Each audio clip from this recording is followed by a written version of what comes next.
the equation to the normal or perpendicular form. कुछ बच्चे class में नए हैं, उन्होंने परपेंडिकुलर फॉर्म नॉर्मल फॉर्म पढ़ी नहीं है।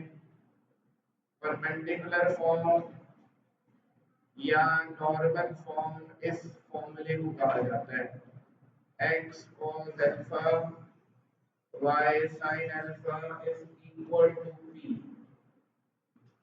हमें इस इक्वेशन को इस फॉर्म में लाना है।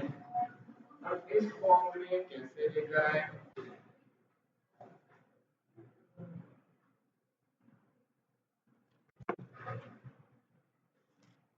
तो यहाँ पर बेटा the given equation of straight line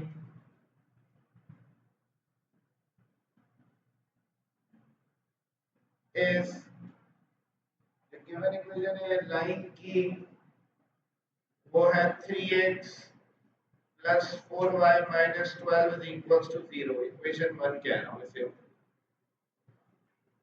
इसके बाद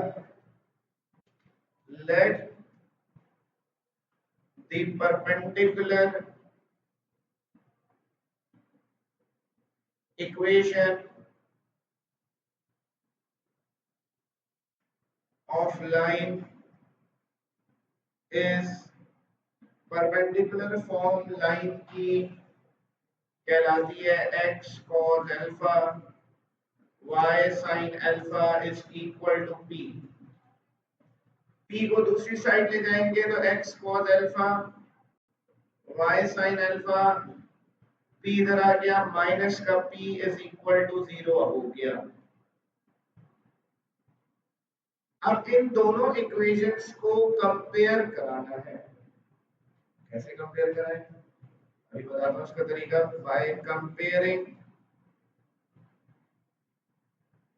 equation number 1 and 2 as both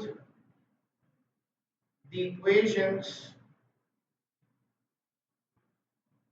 are identical,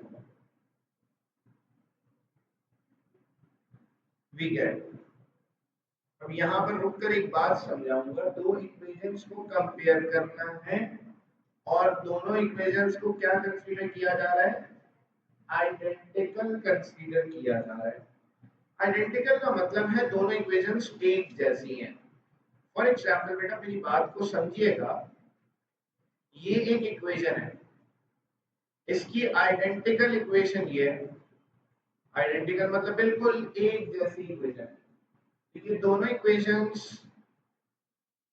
identical equations हैं, बिल्कुल एक जैसी हैं। जब दो इक्वेशंस आइडेंटिकल होती हैं तो क्या होता है बेटा? यहाँ जो x का कोफिशिएंट है दोनों का, इन दोनों का रेशो, मतलब इन दोनों x के कोफिशिएंट्स को डिवाइड करें, y के जो कोफिशिएंट्स है इनको डिवाइड करें, और ये जो कांस्टेंट्स हैं इनको डिवाइड कराएं अगर, तो इन सबको डिवाइड करने पे क्या रिजल्ट आएगा? सारे रिजल्ट्स इक्वल आएंगे और सारे के सारे 1 के इक्वल आएंगे। तो अगर दो इक्वेशंस आइडेंटिकल होंगी तो दोनों इक्वेशंस में x के कोफिशिएंट्स, y के कोफिशिएंट्स और कांस्टेंट के जो रेशियोज हैं वो सारे के सारे सेम होंगे।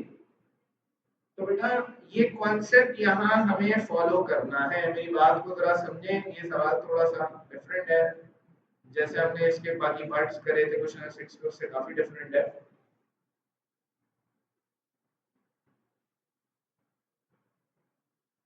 आपने करना क्या है, आपने लिखा भाई इक्वेशन एक है आपके पास x cos alpha y sin alpha minus p is equal to 0। दूसरी इक्वेशन है 3x plus 4y minus 12 is equals to 0। ये दो इक्वेशंस हैं, दोनों को कंपेयर कराना है। इस इक्वेशन में x का कोएफिशिएंट क्या है? cos alpha. इस इक्वेशन में x का कोफिशिएंट क्या है 3, यहाँ y का कोफिशिएंट है sin अल्फा, यहाँ y का कोफिशिएंट क्या है 4, यहाँ कांस्टेंट है -p, यहाँ पर कांस्टेंट है -12। तो हम यहाँ सपोज करेंगे कि इन सब के जो रेशियोज है, मतलब cos alpha upon 3, sin alpha upon 3, -p upon -12, ये सारे के सारे रेशियोज को हम इक्वल कंसीडर करेंगे, क्योंकि ये दो इक्वेशंस को हम आइडेंटिकल कह रहे हैं। बेटा आपने लाइन मेट्रिक में पढ़ा है कि जब दो से ज्यादा रेशियोज बराबर हो जाते हैं तो आप उसको सपोज कर लेते हैं k के बराबर। अब आपने यहाँ क्या करना है, cos अल्फा, sin अल्फा और p की वैल्यूज निकालनी है। हमने इन तीनों को k के बराबर सपोज कर लिया, तो इसका मतलब है cos अल्फा अपॉन 3 भी k के बराबर होगा, sin alpha upon 4 sorry sin alpha upon 4 भी k के बराबर होगा, और माइनस का p अपॉन -12 भी k के बराबर होगा। ये सबको k के बराबर सपोज किया, 3 यहाँ डिवाइड हो रहा है, मल्टीप्लाई होगा, cos अल्फा आ गया 3 के, ये वहां मल्टीप्लाई होगा, sin अल्फा आ गया 4 के, और यहाँ पर p बराबर आ गया 12 k के। बेटा k की वैल्यू निकालिए तो आंसर आ जाएगा। k कैसे निकालें, cos अल्फा पता है, sin अल्फा पता है, sin और cos दोनों पता है। तो जब sin और cos पता है तो हमें एक फॉर्मूला पता है, cos square alpha plus sin square alpha 1 के बराबर है। तो हमने यहाँ वैल्यूज रख दी, cos अल्फा की जगह 3 के, sin अल्फा की जगह 4 के, k निकालना है, 3 का स्क्वायर 9 k स्क्वायर, 4 का square 16 k square is equal to 1, तो 25 k स्क्वायर बराबर आ गया 1 के, k स्क्वायर आ गया 1/25, taking the square root on both sides,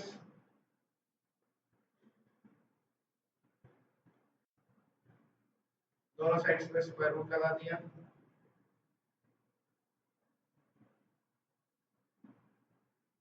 k की वैल्यू आ गई बेटा ±1/5। अब k की वैल्यू पॉजिटिव और नेगेटिव दोनों आई है, हमें k की वैल्यू कौन सी कंसीडर करनी है। बेटा p बराबर है 12 k के, p इसको रिप्रेजेंट करता है परपेंडिकुलर फॉर्म में, मैंने बताया था इस एक्सरसाइज के शुरू में, p रिप्रेजेंट करता है परपेंडिकुलर डिस्टेंस को। डिस्टेंस हमेशा क्या होता है पॉजिटिव, तो k की जगह ऐसी वैल्यू रखनी है कि p पॉजिटिव रहे। तो k की जगह अगर मैं -1/5 रखूंगा तो p की वैल्यू नेगेटिव हो जाएगी, तो इसका मतलब k की वैल्यू नेगेटिव कंसीडर नहीं की जा सकती, पॉजिटिव कंसीडर करनी पड़ेगी। यहाँ लिखेंगे since p is always positive, therefore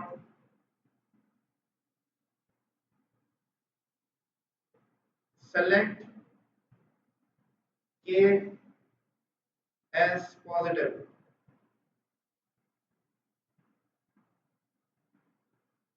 Thus the equation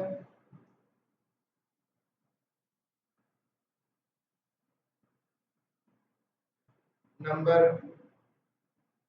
3, 4 and 5 becomes, तो ये तीनों इक्वेशंस क्या बन जाएंगी, अब ये तीनों इक्वेशंस बन जाएंगी। इक्वेशन नंबर 3 है cos अल्फा 3k, k की जगह 1/5 तो ये 3/5 हो जाएंगी। इक्वेशन 4 है sin अल्फा 4k के बराबर है, k की जगह 1/5 आएगा 4/5,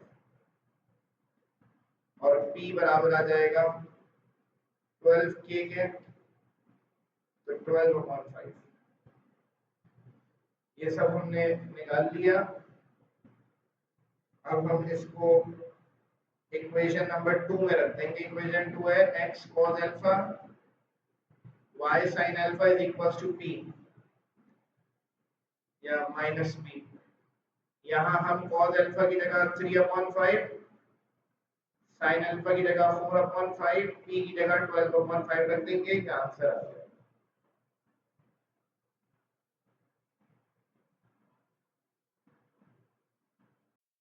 Review exercise question number 11. Find the x and y intercept of the equation। ऐसा काम हम फर्स्ट ईयर में भी करके आ रहे हैं। चैप्टर 8 में आपने ग्राफ वगैरह बनाए थे, वहां पर आपने करना क्या है, x इंटरसेप्ट और y इंटरसेप्ट निकालना है। For x intercept, x intercept का मतलब है कि जब लाइन x एक्सिस से गुजर रही हो, जब लाइन x एक्सिस से गुजरती है तो y हमेशा 0 होता है। तो जब भी x इंटरसेप्ट निकालना होगा तो हम गिवन इक्वेशन में y की जगह 0 रखेंगे। तो गिवन इक्वेशन है हमारे पास 4x plus 8y की जगह 0 रख दिया। 4x plus 0 plus 2, 4x बराबर आएगा -2 के, x आ जाएगा -2/4, x की वैल्यू आ गई -1/2। तो x इंटरसेप्ट आ गया -1/2। y इंटरसेप्ट निकालना है।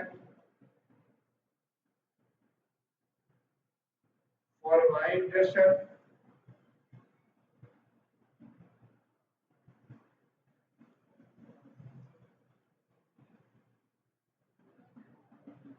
putting x is equals to 0 in the given equation। तो गिवन इक्वेशन में हम